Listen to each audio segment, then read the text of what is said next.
হাত ছাড়ছেন কি মনে করা হচ্ছে? দেখো, সাম্প্রতিক একাধিক যে চিত্র উঠে এসেছে, কয়েকদিনের যদি চিত্র বলি তাহলে সেই জল্পনা একটা উঠতে শুরু করেছে যে ফিরহাদ হাকিমের কি তবে প্রায়োরিটি বদল হলো।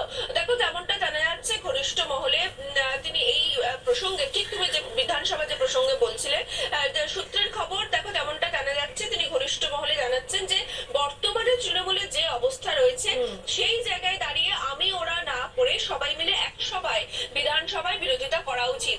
সেক্ষেত্রে কে আসল তৃণমূল কে নকল তৃণমূল এই ভাগাভাগিতে গিয়ে না গিয়ে সবাই একসঙ্গে এক জায়গায় বসে যাতে বিরোধিতা করা হয় সেই মত তিনি প্রকাশ করেছেন। শুধুমাত্র তাই নয়, দেখো যে ঋতব্রত বন্দ্যোপাধ্যায় যাকে নিয়ে এত বিতর্ক চলেছে, সেই ঋতব্রত বন্দ্যোপাধ্যায়ের বহিষ্কার তুলে নেওয়ার পক্ষেও কিন্তু তিনি সওয়াল করেছেন যেমনটা জানা যাচ্ছে। সেক্ষেত্রে দেখো, যেমনটা ফিরহাদ হাকিমের ঘনিষ্ঠ মহল সূত্রে খবর যে তিনি বলছেন যে এই অবস্থায় ঋতব্রতর যে সাসপেনশন বা বহিষ্কার যে তাকে করা হয়েছে সেই বহিষ্কার তুলে নিয়ে একসঙ্গে মিলে দল বিরোধিতা করা উচিত এবং সেই জায়গায় যারা সংখ্যাগরিষ্ঠভাবে যাকে বিরোধী দলনেতা হিসেবে মনোনীত করা হয়েছে তাকেই কিন্তু বেছে নেওয়া উচিত। অর্থাৎ ঋতব্রত বন্দ্যোপাধ্যায়, তাকে যখন একটা বিশাল সংখ্যক বিধায়করা তাকে বিরোধী দলনেতা হিসেবে মেনে নিচ্ছে, দলেরও তাকে মেনে নেওয়া উচিত। এই অবস্থায় তিনি কিন্তু মন্তব্য করছেন। দেখো এবার প্রশ্ন উঠছে যে তাহলে তিনি কোন তৃণমূলে, তিনি কি মমতাপন্থী তৃণমূলে নাকি ঋতব্রতপন্থী তৃণমূলে?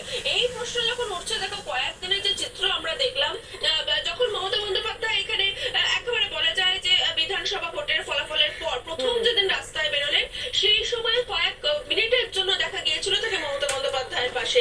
প্রথমে ফিরহাদ হাকিম চলে যান বিধানসভায় এবং সেই বিধানসভাতেই যেদিন একেবারে বিতর্ক তুঙ্গে উঠেছিল যে ঋতব্রত বন্দ্যোপাধ্যায়রা যাচ্ছেন বিধায়কদের সই নিয়ে, সেই সময় তিনি গিয়েছিলেন। যদিও ঋতব্রত বন্দ্যোপাধ্যায় ঢোকার সঙ্গে সঙ্গে তিনি বেরিয়ে আসেন, মমতা বন্দ্যোপাধ্যায়ের সঙ্গে কয়েক মিনিট কাটান এবং তারপর কলকাতা পুরসভায় চলে আসেন। তার আগের দিনও কিন্তু আমরা দেখলাম যে মুখ্যমন্ত্রী শুভেন্দু অধিকারীর ডাকে প্রশাসনিক বৈঠকে নবান্নে তিনি উপস্থিত হয়েছিলেন। তারপর সেখান থেকে কিন্তু বিধায়করা চলে গিয়েছিলেন মমতা বন্দ্যোপাধ্যায়ের বাড়িতে, কিন্তু ফিরহাদ হাকিম কিন্তু যাননি। তিনি কোথায় চলে এলেন? তিনি চলে এলেন কর্পোরেশনে, যেদিন কর্পোরেশনে কোনো বৈঠকে ছিল না। সুতরাং কোনো বৈঠক না থাকলেও, কোনো জরুরি পরিস্থিতি না থাকলেও এমন কি দরকার হয়ে গেল যে মমতা বন্দ্যোপাধ্যায়ের মিটিং তাকে স্কেপ করতে হলো? এই একাধিক প্রশ্ন কিন্তু সামনে উঠছে এবং তারপরে ঘনিষ্ঠ মহলে ফিরহাদ হাকিমের এই মত কিন্তু জল্পনা আরো বাড়িয়ে দিচ্ছে। একেবারে সঙ্গে থাকো তুমি। আর এই গোটা বিষয় নিয়ে ফিরহাদ হাকিমের ইস্তফা নিয়ে কি বললেন সজল ঘোষ শোনাই আপনাদের। আপনি বলুন আপনি 58 না আপনি ওই 18 দলে আছেন? আপনি বলুন আপনি 58 না আপনি ওই 18 দলে আছেন? সজল ঘোষের গতকালের বক্তব্য। আজ দিলীপ ঘোষ তিনি কি বলছেন? এতদিন কি ওই মাটিতে বসতেন নাকি ভরতের মতো খড়ম রেখে পুজো করতেন? ড্রামাটা দিদির কাছে শিখেছেন তো।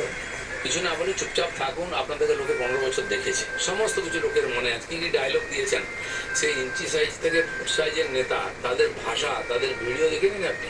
কি অহংকার, মানুষকে, আইনকে ডোন্ট কেয়ার করে একদিন করেছেন। তো যারা ওখানে সকালবেলা হত্যা দিতেন ওই বাড়িতে, আজকে উল্টো মুখে উল্টো কথা বলছেন। আর এদিকে অভিষেক বন্দ্যোপাধ্যায়ের কথা।